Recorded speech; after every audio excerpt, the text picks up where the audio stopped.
Hello guys, जो हमारी ये अगला टॉपिक थर्ड स्टेज है हमारी प्रमोशन के साथ हमने किया था। पहले प्रमोशन का टॉपिक किया था, देन हमने इनकॉर्पोरेशन का किया था। तो हमारी थर्ड स्टेज थी अब कैपिटल सब्सक्रिप्शन स्टेज। अब हमने इसमें देखना क्या है कि कैपिटल सब्सक्रिप्शन स्टेज होती कैसे है। फर्स्ट देख रहे हैं हम private company after getting certificate of incorporation. जब उनको ऊपर पिछले टॉपिक में हमने देखा था ना, जब उनको सर्टिफिकेट ऑफ इनकॉर्पोरेशन मिल जाता है तो उसके बाद वो कुछ भी कर सकती थी प्राइवेट कंपनी। वही लिख रखा है, after getting certificate of incorporation it can start it's business.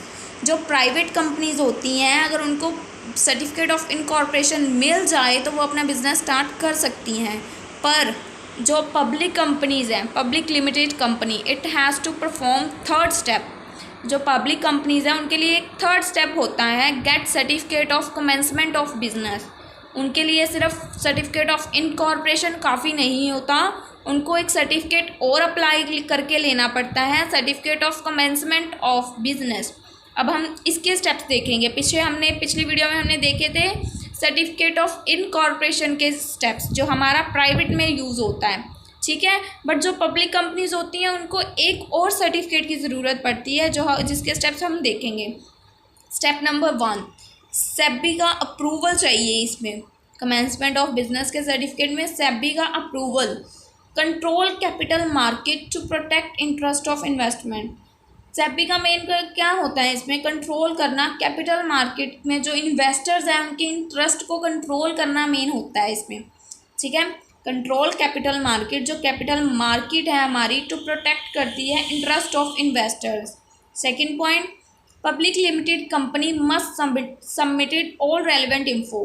अब हम फर्स्ट देख रहे हैं सेबी से अप्रूवल चाहिए, तो पब्लिक लिमिटेड कंपनी क्या करेगी, must submit all relevant info को सबमिट करेगी with SEBI before issuing it's security in capital market. जैसे एग्जांपल, कोई भी सेल परचेज करने से पहले पब्लिक कंपनी को पहले अपनी सारी रेलेवेंट इन्फो सेबी को सबमिट करनी पड़ेगी, बिफोर नॉट आफ्टर, ठीक है। अब issuing securities in capital market में करने से पहले उसको सारी रेलेवेंट इन्फॉर्मेशन सेबी को सबमिट करवानी है, first step.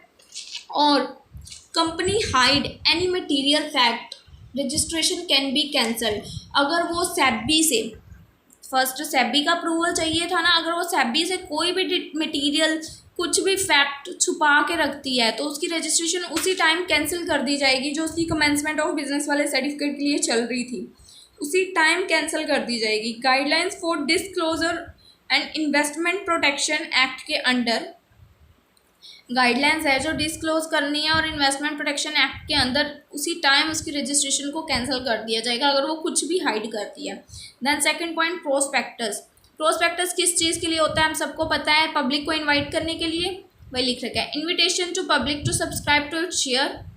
Compulsory to prepare prospectus. Prospectus को प्रिपेयर करना कंपल्सरी है। It has to be deposit with registrar, और इसको रजिस्ट्रार को डिपॉजिट करवाना होता है। जो ये हमारा सेकंड प्रोसेस चल रहा है इनकॉर्पोरेशन ऑफ बिजनेस वाले के लिए, उसमें इसको डिपॉजिट करवाना रजिस्ट्रार के पास इम्पॉर्टेंट है, ठीक है। थर्ड आता है appointment of bankers, brokers and underwriters. और हमें इसमें अब क्या कौन कौन अपॉइंट करना पड़ता है, बैंकर्स, ब्रोकर्स एंड अंडरराइटर्स। अब हमारे बैंकर्स क्या होंगे इसमें, बैंकर्स क्यों अपॉइंट करेंगे, to receive and deposit application money. जो भी हमारी एप्लीकेशन की मनी रिसीव होगी या डिपॉजिट होगी वो सब हमारा कौन सा एरिया देखेगा, बैंकर सेक्शन देखेगा। Then brokers to sell shares. Brokers क्यों रखते हैं कि हमारे शेयर्स को जब हमें सेल करना हो, चार्ज कमीशन वो करते हैं ना, कमीशन वगैरह लेते हैं। और underwriters, they insure that the issue securities are subscribe fully. जो ब्रोकर्स होते हैं ये सिर्फ शेयर्स को सेल करते हैं, बट जो अंडरराइटर्स होते हैं ये गारंटी देते हैं कि इतने शेयर्स तो हम सेल कर देंगे, पूरी गारंटी होती है, और फुलफिल भी करते हैं उसको, ठीक है। हमने ये 3 बंदे अपॉइंट करने होते हैं, bankers, brokers and underwriters. Bankers होते हैं जो हमारे डिपॉजिट वगैरह देखते हैं, और ब्रोकर्स होते हैं जो सेल वगैरह करते हैं शेयर्स को, और जो अंडरराइटर्स है they give guarantee to us कि हमारे इतने शेयर्स बिकेंगे। Then next, minimum subscription. Minimum subscription to make sure that company does not have shortage of funds.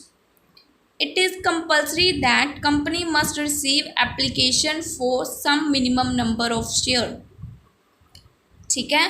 मतलब कंपनी को मिनिमम सब्सक्रिप्शन मिलती रहनी चाहिए। अगर कंपनी की सब्सक्रिप्शन डाउन होती है, कुछ भी होता है, तो कंपनी डाउन में जा सकती है। ठीक है, हमें ये ध्यान रखना होता है कि कंपनी को शॉर्टेज ना हो फंड्स की, कंपलसरी है ये। कंपनी को कुछ ना कुछ एप्लीकेशंस आती ही रहें।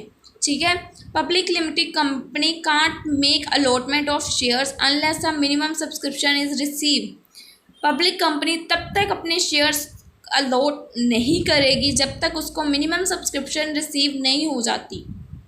ठीक है, जब तक उसको मिनिमम सब्सक्रिप्शन रिसीव नहीं होती तब तक कंपनी अपने शेयर्स अलॉट नहीं कर सकती।